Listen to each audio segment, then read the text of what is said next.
How are we doing there, boys and girls? Manthieus here. Welcome back to another video. So today, let's take a little look at leatherworking.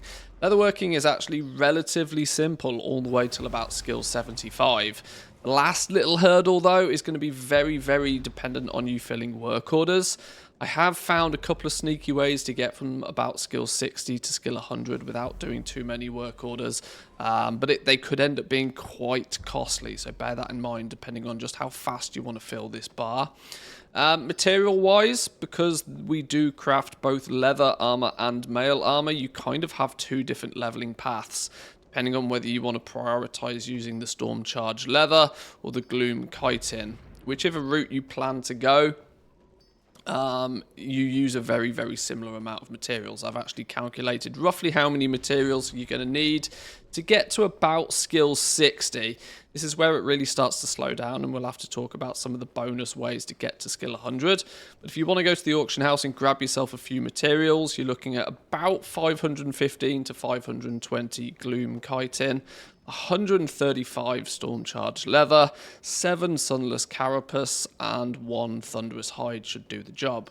Now, because there is two different routes, I have documented all of these in my Goblin Guide to the War Within, a full breakdown of exactly what the leveling path we're going to take and all of the options as we go forward, and more importantly, exactly what you might look to do after leveling your profession in terms of gaining knowledge, what spec trees are going to be useful to you, and the likes. This is available to my gold goblins over on Patreon. If you are interested, there'll be a link in the description. But let's take a little bit of a look where we go first then. We are mostly going to actually craft armor, pretty much unanimously all the way. So we're going to start off with some tracker chitin cuffs. These are going to guarantee us 3 skill points, and we're going to make 3 of these. For the purpose of the leveling guide, I have gone with the chitin route, crafting mail, but this is predominantly because I actually play hunters, and so it's going to be more relevant to me personally. But you can basically do the exact same in the opposite, with the opposite materials if you go the leather route. We learn a whole bunch of new stuff. Then we're going to look at making the galoshes. There's some interesting names for the items this time round. We're going to make 2 of these.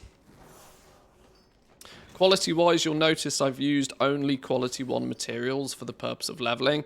This is for 2 reasons. 1, it's going to keep the price down, and 2, it's also going to it's going to mean that we don't feel too bad about the items that we craft if we then can't actually end up selling them. A lot of the stuff you craft when you are leveling your profession goes mostly in the bin.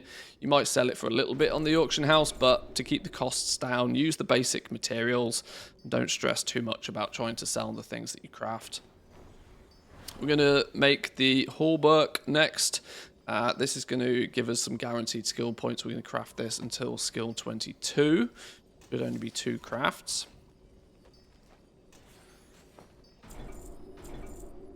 Next, we're going to take a little bit of a look at the girdle. You might start to notice a pattern here. We unlock something and then we craft it a couple of times. This is actually, in that regard, one of the more simple, one of the more straightforward professions to level. Compared to something like engineering or jewel crafting, where you've got 15 different options, it's actually quite nice to have a simple one to level up for once. We actually make we make 1 more of these to skill 31. That was my mistake. We make 3 of those. Now we've surpassed skill 25, we'll unlock access to our first skill tree. I probably wouldn't unlock these just yet, because you may not necessarily have decided where you're going to spend your spec points and which direction you're going to go in. But you'll unlock the first at 25, the second at 50.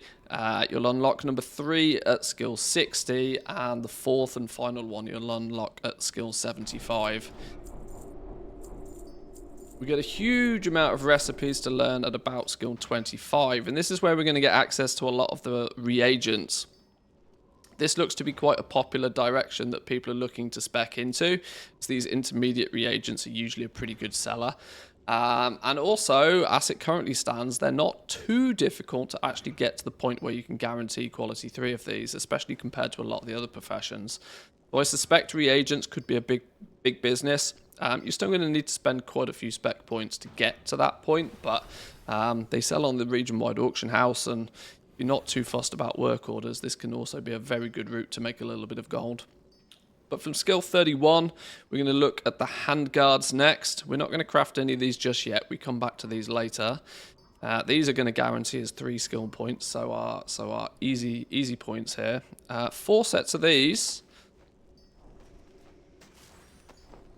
These are going to... Oh, no, hang on. I lie. We're only making 2 sets of those. They've changed it. This is what happens frequently on the beta. They're changing things. That's only 2 sets of those. Of course, as I'm trying to record the video, they go out in there, and they change things, but whatever. Now we're going to craft the one and only piece of profession equipment that we're going to craft during this entire process. Whether you pick the steelsmith apron or the apothecary cap, or even the gem cutter's apron or the scrapsmith gloves. It doesn't particularly matter at this point which one you craft. We're only going to craft one of these to get to skill 40. If you happen to need one of these on one of your alts for your other professions, obviously prioritize that one. As I'm going the kind of the chitin route, I decided to make the steelsmith's apron for the purpose of this video, but they're pretty much all much of a muchness at this point. Once we reach skill 40, we're going to craft 2 pairs of the shoulder guards. 46 up until 55. We're going to look at crafting a few of these, 3 pairs of these.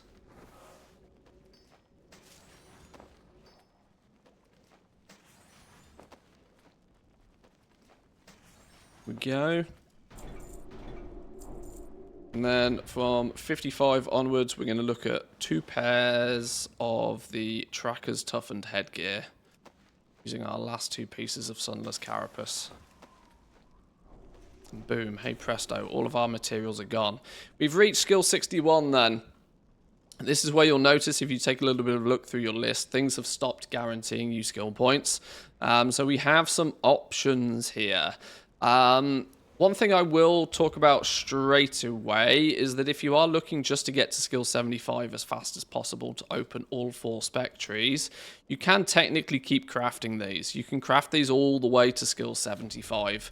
But whereas we only needed to craft a couple of them like here and now, expect to craft like 20-25 more of these, because they go green quite quickly as well, and they're going to very quickly slow down your progress with your profession. So I kind of recommend at this point start looking for something else to craft, and this is where we're going to dive into a couple of the different options. Now, if we scroll down and look at the things that are going to give us skill points, one option is the armor kits. The armor kits are usually pretty good sellers if you choose to spec into these. Either the Defender's armor kit or the Stormbound armor kit are both purchased with Artisan's Acuity. This is a new crafting reagent, soulbound crafting reagent. If you played in Dragonflight, you might be aware of Artisan's Metal. Works in a similar fashion. It's kind of the limited currency where you're going to need to pick and choose where you spend it. Obviously, at the beginning of your leatherworking journey, you may, one, not have much of this at all, and also have lots of things that you might want to spend this on. These 2 recipes are 150 Artisan's Acuity each, both purchased from vendors in Dornogal, so you'll be just around the corner from wherever you are. Auditor Balwerts is the Quartermaster. Quartermaster for the Council of Dornogal. Not only do you need the Artisan's Acuity, you will also need to be Renown 5 with the Council of Dornogal to be able to pick this recipe up. Alternatively, the Defender's Armor Kit is purchased from Lorendal. He is the Artisans Consortium Quartermaster and is located next to, or in the building where the crafting orders take place, but also 150 Artisan's Acuity. Both of these will actually guarantee you skill points all the way up to 100. So you can go from 60 to 100 crafting nothing but these. If you are planning on speccing in this direction and are planning to try and make these at quality 2 or quality 3, it might be a good candidate to throw some concentration towards these as well to really maximize the quality of what you produce now. Something that you can start selling straight away and hopefully actually making some gold back. We have the traditional work order route. If you are speccing into leather armor or mail armor, or even some of the sort of the embellished armor pieces, the endgame pieces of gear, You're going to firstly have to hope and pray that you can get access to some work orders, which are going to require sparks in most cases. This will mean that you do kind of have to wait until the season has started to be able to get a steady supply of these work orders. And of course, it's very dependent on what exactly people want. They have introduced patron orders in the War Within, which are kind of like fake NPC orders. They were actually called NPC orders for quite some time. You might occasionally, if you are lucky, find an NPC order or a patron order for one of these endgame bits of gear. But they are often also going to request quite high quality of these, so it might limit your ability to actually make them to begin with. But once the season rolls out and everybody gets their sparks, getting access to some of these might be a little bit more straightforward. There is, I noted down a couple that you can go out and get your hands on without having to spend too many spec points. There's the Rolling Thunderstrike Talons, some of these ones, where have they gone? The Rolling Thunderstrike Talons. This actually drops from the Rookery, so you can go run one of the dungeons a few times, grab your hands on this. The Rook Feather Wrist Wraps are located, or is a reward from the Theatre Troupe. This is one of the world events in the Isle of Dawn. You'll be looking to do this quite frequently on many of your characters, I suspect, at the beginning anyway. Or there is a good chance that these recipes will start turning up on the auction house, so make sure you check there if you want to throw some gold at the problem. The reinforced flyers, these come from heavy trunks, which is code for delves. The end of your delves, you can open the treasure chests and keep your fingers crossed for this recipe. There's also the Busy Bee Buckle from the Cinderbrew Meadery, another one of the dungeons. So there's a few sort of world drop related ones. So even if you're not planning on speccing heavily into leather or chitin, and more interested in going like maybe the reagent route or something, you do still have access to some work order crafts to hopefully get those points. And any work order craft with +3 skill here will actually give you skill all the way to skill 100 as well.